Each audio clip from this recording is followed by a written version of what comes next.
안녕하십니까. 현대사 포럼에 오신 것을 환영합니다. 이 시간에는 그 계엄령과 군사재판에 대해서 말씀드리겠습니다. 그 제주 4.3 보고서에서는 그 21명 폭도들이 이덕구 부하들이 국군 21명 죽인 것에 대해서 싹 빼버렸어요. 그러니까 계엄령을 내리려면은 어째서 계엄령을 내렸는가 원인을 써야 되거든요. 그리고 과정을 쓰고 결과를 쓰고. 그런데 국군에서는 국군 21명이 전사하니까 이 폭도들을 진압을 해야 되겠다 해서 이제 계엄령을 내린 거예요. 그러니까 계엄령을 내린 것은 국군 21명이 죽어서 이게 확대되니까 이제 계엄령을 내린 거예요. 그런데 4.3 보고서에서는 이 21명 죽은 것을 빼버렸어요. 그러니까 계엄령을 내린 명분을 적을 수가 없는 거예요. 그러니까 계엄령을 내렸는지 모르겠다. 확실하지 않다. 그리고 그때 당시에는 뭐 계엄법이 없었다. 어쨌다. 별무시를 다 써갖고 이런 소리 저런 소리 뭐 학자들 연구 그런 거면 그냥 이렇게 많이 이제 써버려갖고 혼돈하게 만들어 버렸어요. 그러는데 21명 이제 군인 죽으니까 계엄령을 내리면 이제 군사재판이 시작되죠. 그래서 48년도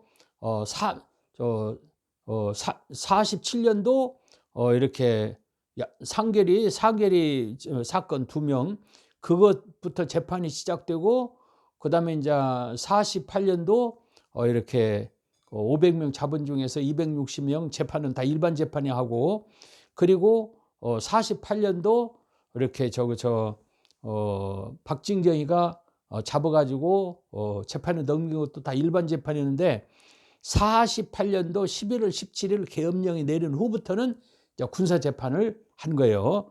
군사재판했는데 그러니까 계엄령을 내린 이유를 안 쓰고 그리고 계엄령이 내렸는가 안 내리는가 모르겠다. 그러니까 이 군사재판도 이게 엉터리다.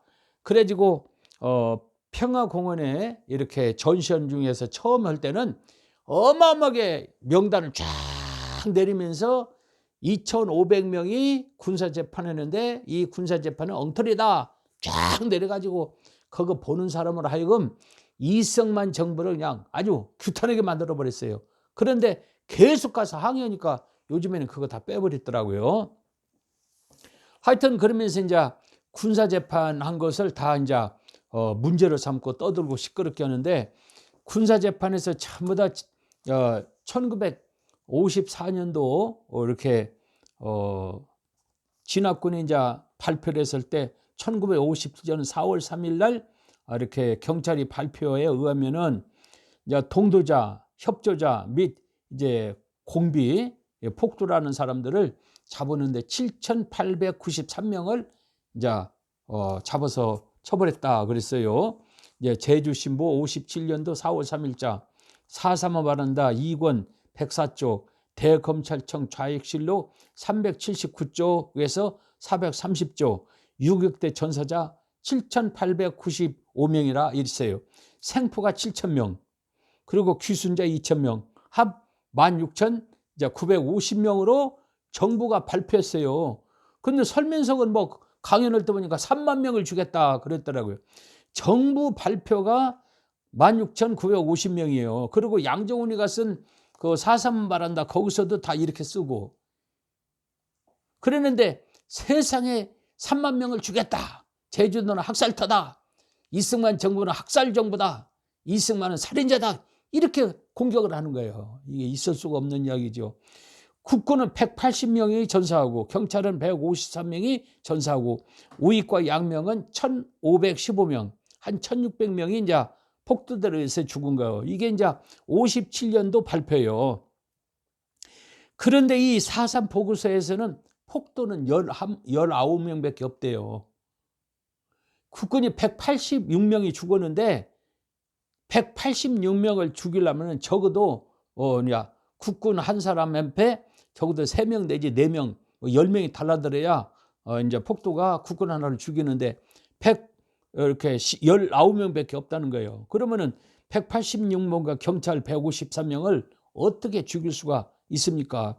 평화공원에 많은 폭도들 위패가 다 있는 거예요. 그래서 내가 폭도공원이라고 했더니 제주 사람들이 나를 이제 고소를 해버린 거죠. 그래서 1심에서는 저고 2심에서 이기고 3심에서 이겨서 이겼죠. 그래 안 했으면 내가 깡통 찰 뻔했어요. 그래가지고 이제 저 7,895명이 이제 하고 생포가 7,600명 중 재판 기소자가 2,500명이 재판에 넘겨졌어요. 그래서 2,500명이 이제 재판에 넘겨졌는데 그 2,500명 중에서 1,500명을 희생자로 뒀어요. 이게 그 명단이에요. 1,500명. 그러면은 군사재판이 잘못됐으면은 군사재판이 잘못됐다는 판결에 의해서 소송을 해서 판결에 의해서 군사재판 엉터리다. 그래서 2,500명 중에 1,500명은 희생자로 넣어야 되는데 군사재판을 그대로 놔두고 희생자 15,000명은 이렇게 1,500명은 이렇게 억울하게 희생당했다 군사재판에서. 그러니까 이 사람들은 다 희생자다. 이렇게 1,500명을 이렇게 놔버렸어요. 이거 봐보세요. 이렇게 많아요. 이렇게 1,500명. 그러면은 군사재판이 잘못됐으면은 소송을 해서 군사재판이 잘못됐다. 그러니까 이 사람들은 이제 재판이 이제 무혐의가 되면은 그때서 이제 2,500명 중에서 1,500명을 희생자로 하는 것은 합법인데 군사재판은 그대로 놔두고 말로만 군사재판은 엉터리다. 그래가지고 자기네들 멋대로 1,500명을 희생자로 만드는 거예요. 그러니까 헌법도 무시하고 헌법재판소 판결문도 무시하고 다 그냥 자기들 맘대로 희생자로 결정해버렸어요. 1,540명을. 그런데 이게 이제 엉터리라고, 재판도 엉터리라고 그러는데 이 고원증 변호사를 제가 만났어요. 저 시청 앞에 이제 사무실 2층에 있더라고요. 그래서 고원증 변호사 사무실을 가려고 문을 두드리고 딱 들어가니까 그 고원증 변호사님이 날 보고 그래, 누구시냐고. 그래서 4.3 사건 때문에 좀 이렇게 의논하려고 왔습니다. 그랬더니 저 방에 들으시지도 못하게 세워놓고는 날로 보고 그래요. 그러면은 저 인민군이 북침입니까 남침입니까 이걸 물어봐요. 그래서 인민군이 남침했지요. 국군이 어떻게 북침하겠어요? 그랬더니 그러면 인민군이 남침은 증거가 뭡니까 물어봐요.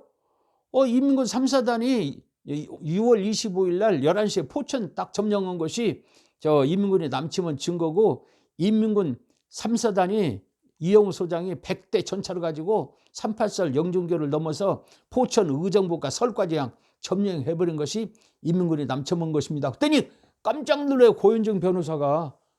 그러면서 이렇게 인민군이 남침했다는 것을 확실하게 설명한 사람은 처음 봤다. 하도 좌파가 많아서 좌파고 우파고 가르는데 이거 가지고 가렸다 그래 자기는. 그래서 이렇게 대답을 잘하는 사람은 적극적으로 협력하고, 그리고 어물어보는 사람은 상대를 안 했다 그래요. 그분이 이제 제주도에서 이제 재판 받으면은 서울로 이제 저 육군본부로 올리지 않아요. 누구누구 사형, 누구누구 무기, 누구누구 뭐 7년, 3년. 그러면 이제 이승만 대통령한테 결재를 올려서 그래 서명을 해서 제주도로 보낸 사람이 이 고원정 법무관이에요. 법무관.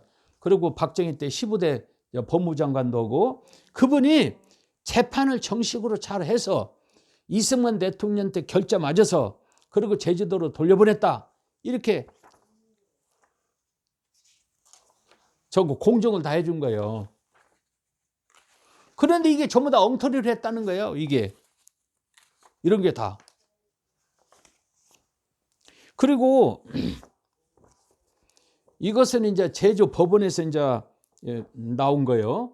여기 이제 고등군법회의 7월 3일 제1호, 그리고 이제 설치법령 뭐 이렇게 써가지고 누구누구 오늘은 재판했다. 그리고 누구누구는 무기다. 누구누구는 사형이다. 누구누구 뭐다 이렇게 전부 다 썼는데, 이렇게 어떻게 한 번에 재판을 다 할 수 있느냐, 이렇게 공격을 해요.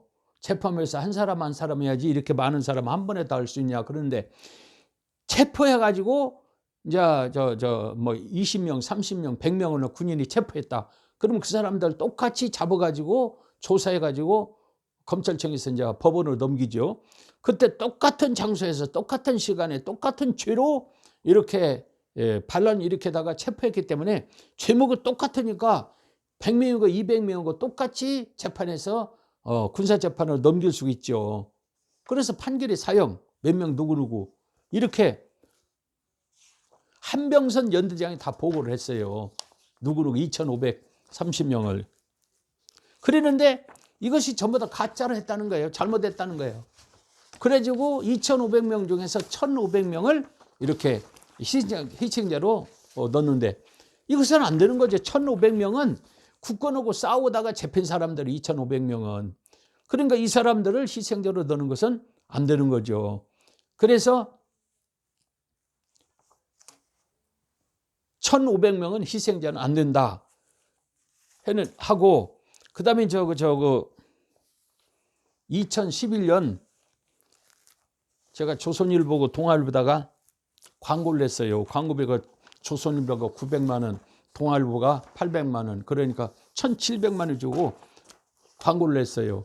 그 광고 내용이 이겁니다. 광고 내용 중에서 이제 하나씩 읽어드리면은, 만약에 무장 폭동이 아니고 무장 봉기라면은 어째서 어린 소녀 14살 정자, 숙자 10살 정자 어린애들까지 죽였느냐. 이게 무장 봉기라면은 경찰하고 국군이 잘못한 거, 국가가 잘못한 거 봉기같이 의로운 분기에 의해서 분노해서 일어났다면은 어째서 14살짜리 이 소녀까지 죽였느냐.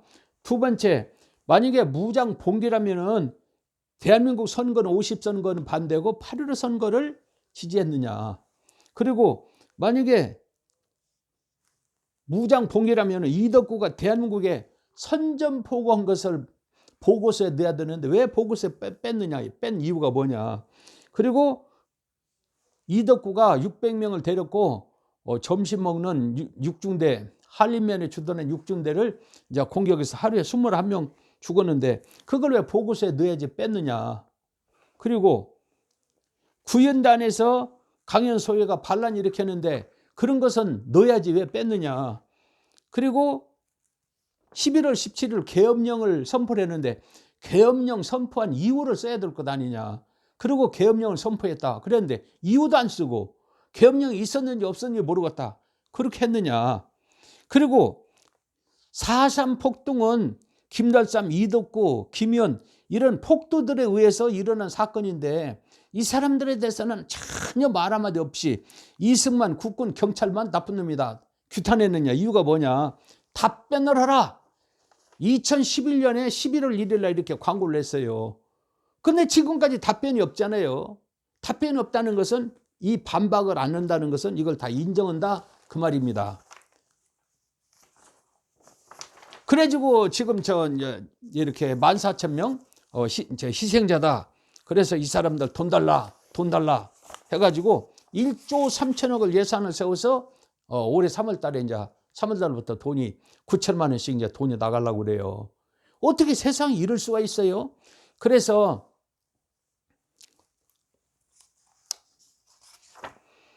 2014년 3월 18일 날 박근혜 대통령이 대통령 됐을 때 제주 4.3 사건을 마무리 지면서 4월 3일 날을 이렇게 추념일로 결정하겠다 하더라고요. 그래서 그건 절대 안 된다. 어떻게 김달삼이나 이덕구나 김희봉이가 경찰을 죽이고 국군을 죽이고 우익을 죽이고 그 나라를 쳤는데 어떻게 김달삼, 이덕구가 어르게 죽었다. 우리가 그 사람들을 제사를 지내줄 수가 있느냐. 추모일로 할 수가 있느냐. 그건 절대 안 된다. 해가지고 이제 2,000명 서명을 받아가지고 24명 장관들에게 전부 다 보이면서 이제 이 내용을 이제 써가지고 주면서 박근혜 대통령도 보내드렸죠. 김기천 비서실장도 보내드리고 그리고 각 장관들 보내면서 절대 이건 추념일은 안 됩니다 하고는 이제 공문을 보냈어요. 제주 4.3 폭동을 추념일로 결정한 현 정부는 대한민국인가 인민공화국인가 이건 결정은 후에 다시 또 보낸 사건이에요. 4.3 폭동의 성격 뭐 쫙 해서 24명 장관들은 게 다 보면서 추모일로 하면 절대 안 된다 했더니 추모일 해버렸어요. 어떻게 4.3 폭동을 경찰 153명, 국군 186명을 죽인 그리고 우익을 1600명을 죽인 그런 폭동을 어떻게 김달삼이가 너무 억울하게 죽었다. 이덕구가 억울하게 죽었다. 그 폭도들이 너무나도 억울하다. 그래서 우리가 그 사람들 제사를 지내줘야 된다. 해가지고 추모를 해주느냐고. 추모일로 결정하면 국가에서 경비를 다 대는 거예요. 그리고 정부 요인들이 다 참석해야 되고. 그걸 그렇게 반대했는데 박근혜 대통령이 통과를 시켜버렸어요. 그리고 지금 4월 3일날 추모일을 하고 정부에서 돈을 이제 그 경비를 다 대잖아요. 어떻게 그럴 수가 있습니까? 세상에. 그래서 박근혜는 우익인지 좌익인지 알 수가 없어요. 지금은 이제 뭐 감옥에 들어갔다가 나온 지 얼마 안 되고 지금 병원에 있다고 그러는데 참 박근혜 대통령은 뭐 이렇게 탄핵도 당했지만은 4.3 사건을 추모일로 결정한 것은 너무나도 잘못한 거예요.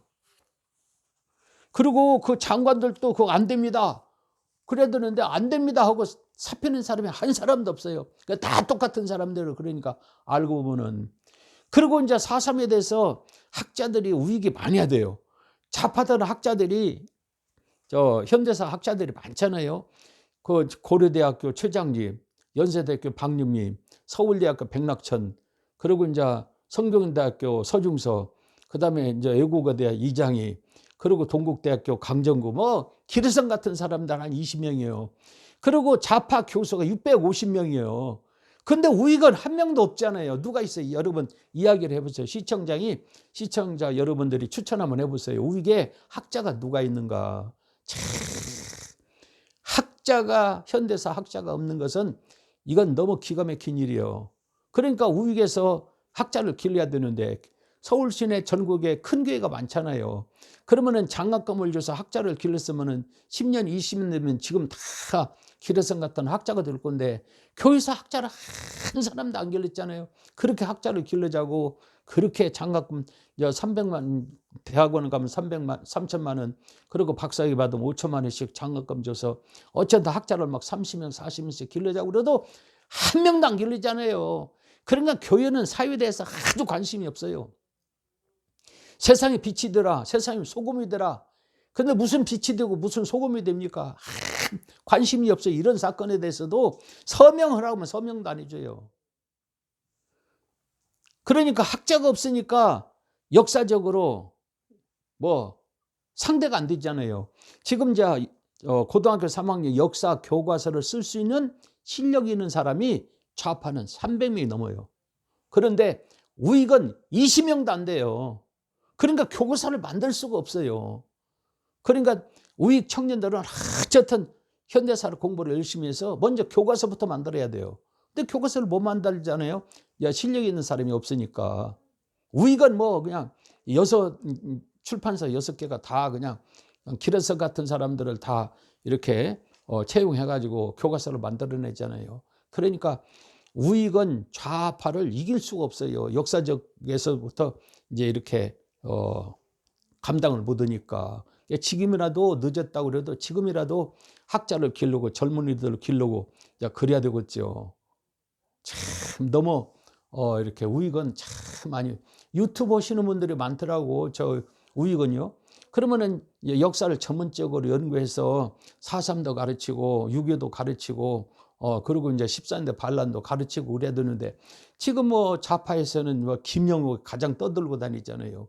주철이도 그냥 가장 떠들고 다니고 이범규 가장 떠들고 다니고 설민석은 알지도 못하고 그냥 전국을 다니면서 떠들고 다니고 유튜브 올리고 그러면 거기에 대해서 대항을 해야 되는데 하나 대항하는 사람이 없어요. 그러니까 국민 전체를 좌파를 만들어가지고 투표할 때 그냥 찍어버리면은 이제 선거로서 대한민국을 공산화 만드느냐 민주주의 만드느냐 결정하는 거예요. 선거가 전쟁이에요. 이게 선거에서 어쨌든 이겨야 되는데 이기려면 국민을 이제 우익으로 끌어들여야 되는데 우익에서는 그렇게 설득할 만한 사람이 없잖아요.